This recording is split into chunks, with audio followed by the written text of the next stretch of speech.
오늘은 이 창립 기념주일까지 리 시리즈를 할 줄로 아시는 분들이 있을 수도 있는데요. 리 시리즈는 할 수 있는 데까지 올해 말까지 할 수 있다면 계속 할 겁니다. 아직은 좀 남았습니다. 리로 시작하는 단어들이. 오늘은 레저보어, 저수지가 되는 교회, 저수지와 같은 교회, 이런 제목으로 말씀의 은혜를 나누겠습니다. 오늘 본문은 예레미야 2장 13절의 본문과 요한복음 7장 37절 38절의 본문입니다. 이 두 본문이 다 지향하고 있는 부분들이 오늘 제목으로 삼은 저수지와 관련이 있는 말씀입니다. 예레미야 2장 13절은 내 백성이 두 가지 악을 행하였다 하면서 두 가지 악을 지적합니다. 한 가지는 생수의 근원. 그럼 생수의 근원은 그 근원으로부터 물이 흘러나오는 거죠. 그러니까 내가 물이 아니다, 내가 생명수가 아니다, 또는 이스라엘 공동체, 유대 공동체가 자체가 그들 유대 왕국이 그들이 생수 자체가 아니다. 누가 생수입니까? 하나님. 근원이 있죠. 거기로부터 공급을 받는 것입니다. 저수지는 땅만 파놨다고 해서 저수지가 되는 게 아닙니다. 뭐가 있어야 됩니까? 비가 와야죠. 또는 그 저수지로 흘러 들어오는 물길이 있어야 되는 거죠. 물길이 있어서 그 물길을 따라서 내리는 비가 흘러내려 그 저수지로 흘러 들어와서 그 저수지에 물을 가득 채우게 됩니다. 저수지 자체가 저수를 하는 게 아닙니다. 저수지 자체가 물을 만들어내지를 못합니다. 물은 외부에서 공급받아야 됩니다. 여러분, 우리의 신앙이 우리가 받는 은혜가 그렇지 않습니까? 내가 은혜를 만드는 게 아닙니다. 내가 구원의 놀라운 성취를 내가 하는 게 아닙니다. 내가 십자가를 지고 내 죄의 문제를 해결하는 게 아닙니다.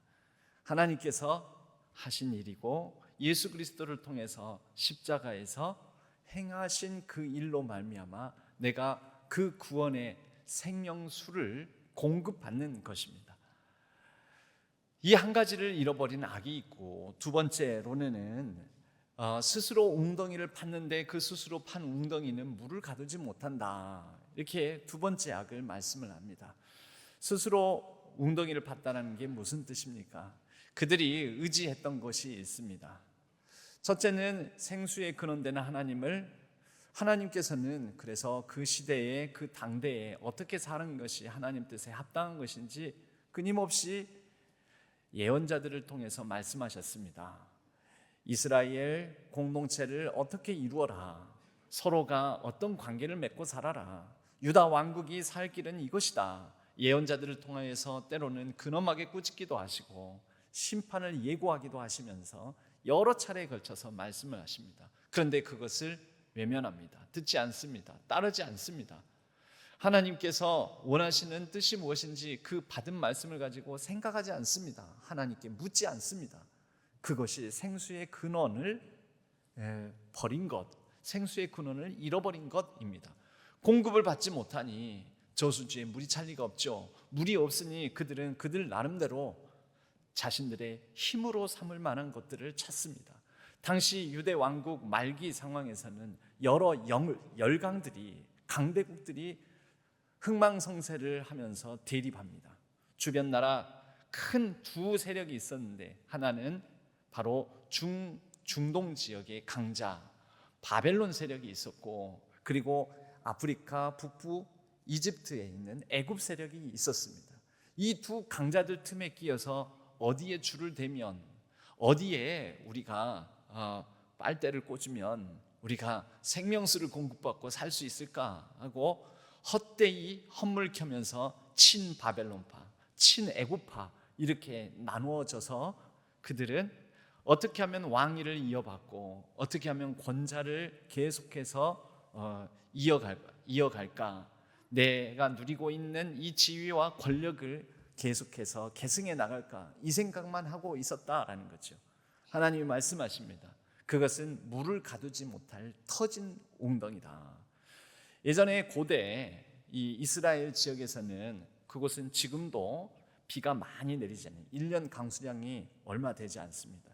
1년 강수량이 지난번 우리 7월 17일 그 무렵에 역대급 강수량이 내리지 않았습니까? 불과 한 하루 이틀, 그 한 3일 사이에 423mm. 그런데 그게 이스라엘 지역에서는 1년 강수량입니다. 1년.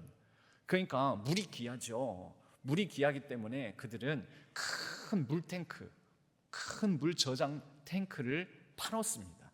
안반을 파가지고, 그래서 물이 내리면은 물이 그곳으로 모여서 물을 가둬놓습니다. 근데 물을 그 큰 공간만 마련해 놓는다고 해서 물이 갇혀 있지 않겠지요. 물이 저장 그냥 돼 있는 건 아니죠. 잘못하면 물이 다 스며들어서 빠져나가지 않겠습니까? 그래서 그 파낸 큰 물탱크 그 안반에 방수 처리를 합니다. 우리가 옥상에 누수가 되지 않도록 방수 처리를 하지 않습니까? 방수, 도료, 페인트를 쫙, 특히 옛날 옥상들은 녹색으로 주로 이렇게 방수액들을 쫙 발라놓는데요. 그 제대로 꼼꼼하게 바르지 않으면 비가 많이 오고 하면은 바로 천장으로 물이 뚝뚝뚝뚝뚝 떨어지는 거죠. 그런데 바로 그렇게 큰 물탱크 조류조를 놓는데 영어로 시스턴이라고 합니다. 그런데 거기에 방수 처리를 제대로 하지 않으면 비가 많이 올 때 우기에 물이 그 물탱크에 가득 차는 것 같다가도 정작 비가 오지 않는 건기 무렵이 되면 그 물을 꺼내서 식수로도 쓰고 여러 가지 생활용수로도 써야 되는데 물이 다 빠져나가고 없는 것이죠. 왜 그럴까요?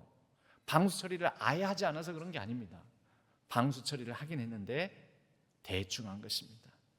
보이지 않는 균열이 생긴 것입니다.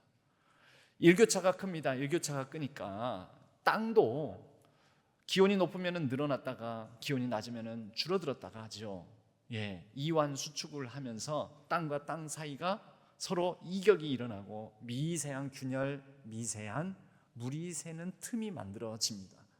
그런데 그것을 제대로 대비를 하고 해야 되는데 하지 못한 상태에서 우기에 물을 받아놓으면 어떻게 되겠습니까? 그 틈으로 물이 끊임없이 계속해서 빠져나가서 정작 물이 필요할 때 쓰려고 보면 없게 됩니다. 광야 지역엔 미세한 지진도 일어납니다. 부주의, 미세한 지진, 일교차 등등으로 말미암아 생기는 균열을 잘 막아놓지 않으면 물이 새어나가 버리는 것이죠. 바로 이러한 현상, 이러한 상황을 하나님께서 예레미야를 통해 빗대어서 그 터진 웅덩이에다 물 가다 놓으면 무슨 소용이 있느냐? 아무 소용없다. 이렇게 말씀한 것입니다. 그때 역사적으로는 바벨론에 붙고자 하는 세력, 유대인 귀족층들 또는 아니다, 애굽에 우리는 붙어야 된다, 친애굽 세력들, 이렇게 양쪽에서 갈팡질팡하는 모습을 보고 예레미야 선지자를 통해 하나님께서 준엄하게 꾸짖는 모습입니다. 여러분, 우리는 어떻습니까? 우리는 지금 어디에서 갈팡질팡하면서 하나님께서 주시는 은혜, 하나님께서 주시는 말씀, 하나님과의 친밀함 교제하면서 누리는 그 즐거움을 어디로 새어나가게 하고 또 가두지를 못하고 그렇게 주신 그 생명을 우리가 누리지 못하고 정작 필요할 때는 다 영적으로 고갈된 상태에 있는 그런 분들은 없습니까? 그럼 100년의 세월을 지내오면서 우리는 우리 자신, 우리 교회의 현재를 두고 우리에게는 보이지 않는 균열은 없는지, 영적으로 말씀, 기도, 예배 생활, 헌금, 헌신, 봉사에 균열은 없는지, 그래서 그 균열, 내가 주의를 기울여 살피지 않음으로 인하여서 틈이 생기고 물이 빠져나가는 그러한 균열을 방치하고 있지는 않은지 우리는 살펴봐야 하는 것이죠. 100년, 교회의 역사는 100년이 되었고 또 이 교회 건물도 이제 세워진 지 30년이 되어 갑니다. 90년대에 이 본당이 세워졌기 때문에 저희 본당도 비가 올 때 아시는 분은 아실 겁니다. 저희 밖에서 제가 인사할 때면 양동이 하나 받아놓고 있는 거, 손볼 때가 많이 생긴 것이지요. 균열, 바로 누수, 이런 우리가 평소에는 느끼지 못하는 갈라진 틈들, 이런 것들이 우리의 신앙생활, 영적 생활에는 없는지 살펴봐야 한다는 거죠. 이런 공동체의 균열도 있습니다. 오래된 교회에는 서로 관계가 엇나가고, 서로 어떤 사람은 뜨겁고 어떤 사람은 차갑고, 그리고 또 어떤 사람은 뜨거웠다가 차가워지고, 이런 영적 온도의 일교차가 심함으로 인하여 가지고 서로 관계가 뒤틀리는 경우들도 생깁니다. 우리에게는 그런 관계가 뒤틀리는 균열은 없는지 살펴봐야 하는 것이지요. 여러분, 이런 것들이 다 하나님의 은혜의 저수지, 하나님의 생명 구원의 저수지로서 교회가 건강해지는데 해악을 끼치게 됩니다. 해악, 어떤 죄를 범했다가 아니라 해악이 두 가지 악인 거지요. 하나님 시각으로는 이것이 악입니다. 우리는 어느새 우리끼리면 우리만 즐거우면 된다, 나 편하면 된다 하는 그런 무사 안일주의, 또래는 성공주의, 물질주의, 편안주의 또는 당파주의, 이런 것들을 혹시 가지고 있지는 않은지, 이것들이 다 균열입니다. 그런 가운데서 사람아, 주께서 선한 것이 무엇임을 너에게 보이셨나니 그것은 오직 정의를 행하며 인자 자비를 사랑하고 인애와 공의 사랑하고 겸손하게 내 하나님과 함께 행하는 것이 아니냐. 우리는 이 가운데 정의, 자비, 겸손을 놓치고 있어서 이러한 부분에 균열이 있지는 않은지 우리 자신을 돌아볼 필요가 있습니다. 100년이 지난 이제 101년째를 시작하는 첫 주일, 저는 우리 자신의 모습을 먼저 이 말씀 앞에 성찰해 보면서 물어보고 점검하여 그 균열을 때우기를, 보수하기를, 또는 하나님, 내가 어느 틈에 신앙생활 오래 하다 보니 이런저런 균열과 보이지 않는 틈들이 많이 생겼습니다.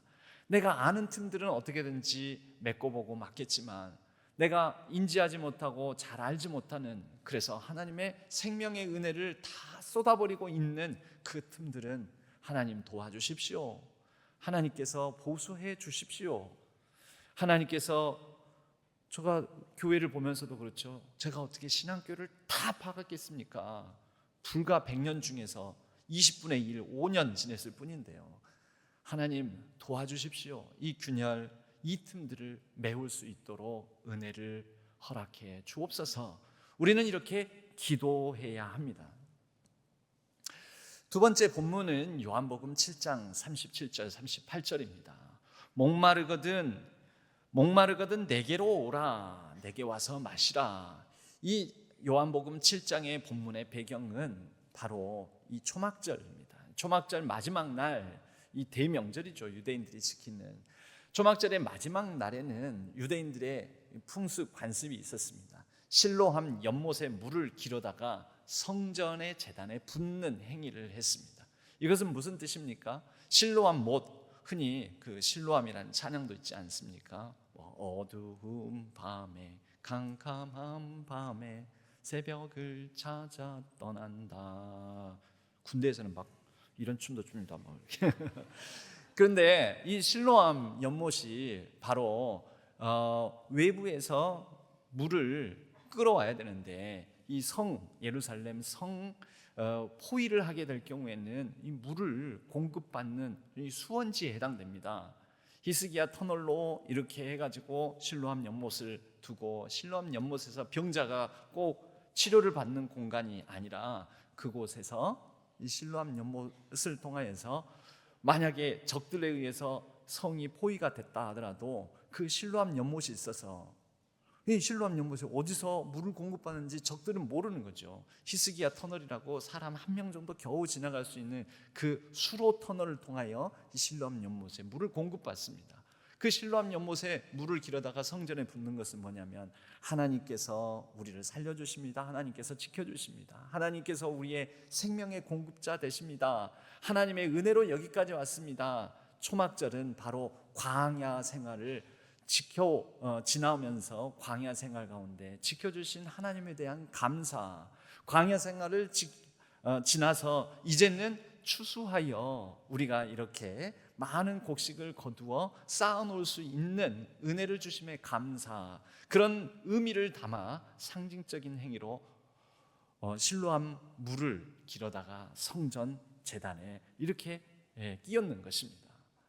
바로 그날 예수님께서는 진짜 생수는 나다, 나를 믿는 자는, 진짜 생수는 예수님이시니까 예수님을 통하여서 은혜를, 힘을, 생명을 공급받고 구원을 공급받고 계속해서 예수 그리스도로 말미암아 그분을 의지하고 믿으며 살아가게 되면은 이제는 물을 공급을 받아 그 은혜를 자신의 마음에, 삶에 가득 채우게 되고 이것을 흘려보내게 된다라는 것이죠. 38절에는 이제 흘려보내는 그런 것에 대한 말씀이 나옵니다. 나를 믿는 자는 성경의 이름과 같이 그 배에서 생수의 강이 흘러나오리라. 여러분, 저수지는 스스로 물을 만들어내지 않습니다. 물을 공급받습니다. 어딘가로부터, 물길로부터 물이 흘러오는 거죠. 또는 빗물을 받아내는 것이지요. 그런데 바로 그 빗물 또는 물의 근원이 하나님 되시고, 예레미야 표현에 의하자면, 요한복음 표현에, 이 말씀에 의하자면 예수 그리스도이신 거죠. 여러분, 우리는 바로 그 물길, 공급받아서 저류 역할을 잘하고 있는지 살펴봐야 됩니다. 그리고 그 저류 역할에 새어나가는 틈이 있는지, 우리가 모르는 그런 균열이 있는지 살펴봐야 됩니다. 그러나 여기서 끝나는 게 아닙니다. 저수지가 저수지다워지기 위해서는 저류 기능, 물길을 저장하는 것만 필요한 게 아니라 물을 흘려보내는 것, 방류 기능도 필요하다라는 거죠. 여러분, 저수지가 그냥 물 가다 놓고 와, 물 많네 이러려고 저수지를 팝니까? 아니지 않습니까? 이걸 끌어다가 논에 물도 되고, 이걸 끌어다가 식수로도 사용하고, 이거를 흘려보내서 빨래도 하고, 그러려고 저수지 파는 것 아닙니까? 가뭄에도 저수지에 받아놓은 물이 있어 그 물을 가지고 먹고 마시고 죽지 않고 살아가기 위해서 저수지는 바로 그러한 목적으로 파놓는 것 아니겠습니까? 저류 기능을 점검해 봐야 됩니다. 저류 기능을 막는, 물을 저장하는 기능을 맡고 있는 균열이 있지 않은가 살펴봐야 됩니다. 그러나 우리는 이 땅의 교회는, 이 땅의 성도는 방류는 잘하고 있는지, 무엇을 위해서요? 저수지는 물을 가다 놓는 게 목적이 아니라니까요. 왜 가다 놓습니까? 가다 놓는 목적이 또 있습니다. 쓰기 위해서 가다 놓는 것입니다. 물이 없을 때, 물이 필요한데 정작 비가 내리지 않을 때 물을 쓰기 위해서 가다 놓는 것이지, 가다 놓는 것 자체가 목적이 아닌 것이지요. 이 땅의 교회는, 이 땅의 성도는 예수 믿고 구원받는 게 그 자체가 목적이 아닙니다. 왜 구원받았는가? 그것은 우리를 통해서 생수의 강이 흘러나가게 하시려고, 방류를 위하여서 농업용수, 공업용수, 생활용수, 식수원, 이것을 위해서 저수지를 파놓는 것이죠. 이 땅의 교회를, 하나님께서 이 땅에 교회를 두신 이유, 그리고 그 교회 안에 예수 그리스도를 믿고 구원받은 백성들을 그 교회의 구성원으로 두신 이유가 거기에 있습니다. 방류를 위해서. 그런데 방류가 되지 않으면 어떤 일이 일어납니까? 몇 주간에 걸쳐서 이 신안동 7월 17일 이후에 침수 사건이 제게도 나름대로 상당한 충격이었고, 굉장히 큰 인상을 남겼기 때문에 이로 말미암아 물에 대한 묵상, 광주시의 하천들, 복개, 또 역사, 이 물길 관리, 수자원 관리에 대한 이야기들을 몇 주간 나누었습니다. 어떻게 보면 이게 연결이 오늘까지도 됩니다. 광주에 옛날 이름이 있습니다. 광주의 옛날 이름 혹시 아십니까? 삼국시대, 잘 모르겠죠. 조선시대도 잘 모르는데 삼국시대까지 가면은, 삼국시대 통일신라, 신라시대까지 광주 지역을 일컫던 이름이 있습니다. 그 이름의 흔적이 어디에 있냐면 무등산에 가면 무등산 중턱에 그 전망대 같은 곳에 성곽이 하나 남겨져 있습니다. 전체 성곽이 아니라 일부 구간이지만 성곽이 있습니다. 그 성곽의 이름이 뭔지 아십니까? 무슨 고성, 옛성이라고 옛꽃자 써서 무슨 고성이라고 하는데, 아시는 분 번쩍 손 들어 보십시오. 무슨 고성이요? 아시네요. 많이들 아시네요. 맞습니다. 무진고성. 들어보셨습니까? 혹시 지나가다가 저쪽 가다 보면은요, 이 팻말에 무진고성 이렇게 문화재나 이런 옛 그 건축물들 표기하는 표지판에 보면 무진고성이라고 있습니다. 무진이 옛날 광주를 가리키는 말이었습니다. 그럼 무진은 무슨 뜻일까? 무진은 뭐 여러 옛날 말이니까 여러 설이 있긴 하지만 저는 이 얘기도 참 일리가 있다라는 생각이 드네요. 무진은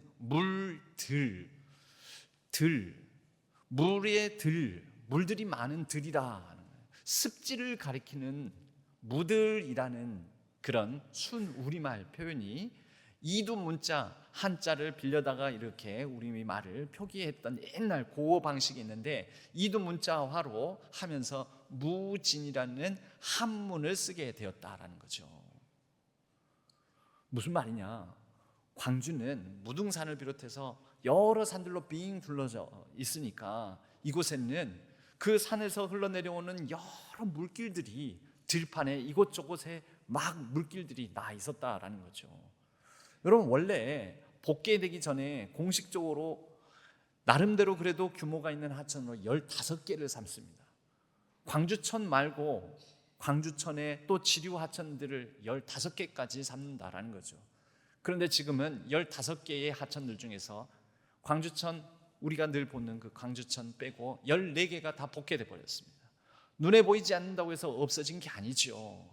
옛날 광주는 그 이름에서부터 물이 많은 곳, 습지, 빛고울, 빛의 도시다 이전에 물의 도시다라는 이름 뜻을 가지고 있었습니다. 근데 오늘날 다른 의미에서 광주는 물의 도시가 돼버렸죠. 침수가 자주 일어나는 도시. 여러분, 이런 물을 관리하기 위해서 존재했었던 게 저수지입니다. 경양방주. 당시 경양방죽이 존재했었던 약 6만 5천 평가량의 넓이였다고 합니다. 저는 6만 5천 평이 별로 상상은 잘 안 됩니다. 6만 5천 평가량의 이 넓이를 가진 그런 호수였었는데, 깊이 최대 10에서 11m, 6만 5천 평. 그러니 여기에 많은 하천들이 들어와서 경양방죽이 완충작용을 했던 것이죠. 그리고 가뭄이 들었을 때는 경양방죽의 물이 농업용수나 이곳저곳에 물을 대면서 쓰여지게 되었던 거죠. 그럼 저수지는 바로 이런 것입니다. 저수지는 바로 이런 역할을 하는 것입니다. 그런데 경양방죽이 일제시대 때 1937년, 38년에 매립 계획이 세워지게 됩니다. 이것을 들고 일어나서 반대를 했죠. 안 된다. 무진, 습지대에 해당되는 광주에서는 이 저수지의 존재가 생명과 같은 것이다. 이것을 상실하면은 광주는 아주 중요한 자산을 잃어버리는 것이다. 이건 생존에도 매우 중요한 것이다. 반대를 해서 결국 70%만 매립을 하고 70% 지대에는 일본인 중심의 대거주지가 들어서게 됩니다. 그리고 30%는 남겨지게 되었습니다. 30%가 남겨져서 명맥은 유지하게 되었지만 문제는 뭐냐면 저수지의 기능을 상실하게 되었습니다. 왜요? 6만 5천 평의 영역일 때에는 여기저기에서 오는 하천들을 다 받아낼 수 있었는데 70%의 땅을 70%를 매립을 하면서 하천길들이 공급되는 길들을 다 막아버리게 된 것입니다. 그래서 30% 남은 약 2만 평 정도 영역으로 축소된 경양방죽은 들어오는 물길이 사라지고 그리고 나가는 물길도 원활하지 않게 되면서 갇힌 물길이 돼버렸는데, 이 갇힌 저수지가 주변에 대주택지들이 들어서므로 그 주택지들이 쏟아내는 오물, 배설물, 쓰레기 이것들을 받아내는 곳이 돼버렸습니다. 37년, 38년도에는 시민들이 나서서 매립 반대 투쟁위원회를 구성했는데 그로부터 20년 세월 동안에 오물, 배설물, 쓰레기들로 악취가 나고 지저분하고 더럽고 이미 저수 기능을 상실해버린 농업용수로 쓰기에도 부적절한 저수지가 돼버리니 67년도에 매립 계획 30% 남은 그 경양방주 매립 계획이 발표되었을 때 시민들 중에 반대한 사람이 거의 없었습니다. 그거 저 쓸모없는 저수지, 냄새나고 더럽고 쓰레기 둥둥 떠다니고 아유 저 저수지 덮어버리면 속 시원하겠다. 덮어서 땅 넓혀서 또 집 짓고 살면 좋겠다. 그래서 광주는 당시 호남 최대의 저수지를 잃어버리게 되었습니다. 여러분 반대했다가 20년 만에 왜 찬성하게 되었습니까? 냄새나고 저수지로서 저수 기능을 상실해 버렸으니까요. 저수지의 기능은 두 가지라고 말씀드렸습니다. 저류, 물을 저장하는 기능, 방류, 물을 보내는 기능. 그 두 가지가 다 안 되니 차라리 덮어서 땅 만들어서 집 짓고 살자, 도로 내자 이렇게 된 것이지요. 여러분 이 이야기는 교회에도 적용됩니다. 이 이야기는 성도에게도 적용됩니다. 여러분 방류 잘 하십니까? 흘려보내십니까? 나는 예수 그리스도를 믿어 성령의 인도하심을 받아 성령의 이끄심을 따라 성령의 흐름이 있어서 내게서 방류가 일어나고 있습니까? 생수의 강이 흘러나오리라. 우리 교회는 방류가 잘 일어나고 있습니까? 저류는요? 나는 저류도 안 되고 방류도 안 되는데요. 그러면 아무것도 안 줘. 그냥 메마른 땅이죠. 황폐한 땅이죠. 여러분 사람을 살리는 가장 중요한 요소가 물입니다. 사람 생활에 가장 중요한 것이 시를 이루고 마을을 이루고 공동체를 이루는데 물관리입니다. 물관리는 저류와 방류입니다.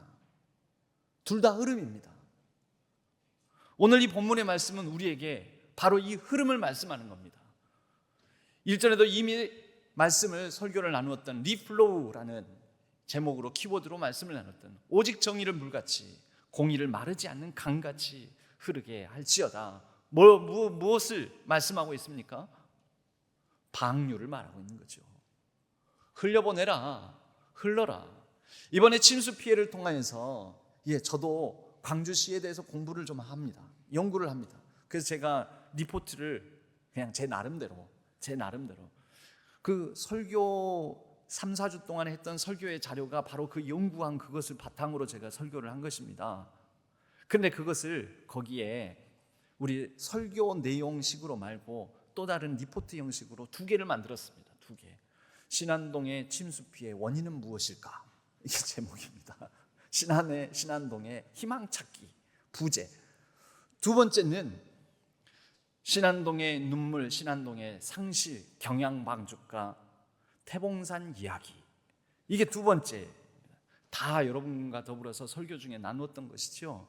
여러분 이것을 제가 만들어 가지고 막 기자들한테도 뿌리고요, 국회의원들한테도 보내고요, 구의원한테도 보내고, 시의원한테도 보내고, 시장한테도 보내고, 저 나름대로는 그렇게 했습니다. 그분들이 읽든지 안 읽든지.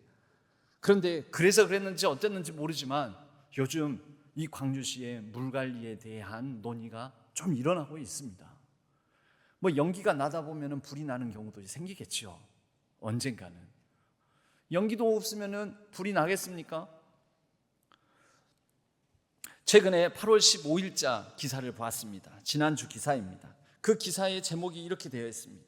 광주의 복개천. 여러분 광주에 천이 없는 것으로 생각하는 요즘 특히 젊은이들은 그래요. 광주에 천이 어딨냐? 저 광주천 빼고는 없다고 생각하는데, 광주에 복개된 천들 도시 홍수로 존재를 드러내다. 나 여기 있어. 안 보인다고 없는 게 아니야. 나 원래 있었고 비만 오면은 나는 이 물길을 따라서 존재해. 그 존재를 드러낸 것이죠. 그리고 그 물길들 자리마다 침수가 일어났습니다. 없는 게 아니라 있었던 것입니다. 여러분이 이러한 연구를 하면서 그리고 나누기도 하면서 그랬는데, 이번에 침수 피해 신안동이 주목을 받으면서 제가 이게 우리 교회에게도 하나의 또 어떤 계기가 되겠구나. 하나님께서 이러한 계기를 통해서 또 우리 교회에 어떤 특별한 미션, 사명에 대한 감각을 가지게 하시는구나, 이걸 느꼈습니다. 여러분들이 지난 주일까지 해서 이 주보에 나와 있는데요, 1,000여만 원이 넘는 돈을 모금을 해주셨습니다. 참 감사한 일입니다. 그런데 여러분, 그거 흘려보냈습니다. 이게 흘려보내는 거죠. 방류하는 거죠. 모아놓기만 하는 게 아니라 방류도 하는 거. 그런데 여러분, 그 돈이 전부가 아닙니다. 이미 긴급 당회를 통하여서 이미 집행된 돈이 또 있습니다. 1,000만 원 돈이. 그러니까 이거 흘려보내기 전에요. 근데 또 있습니다.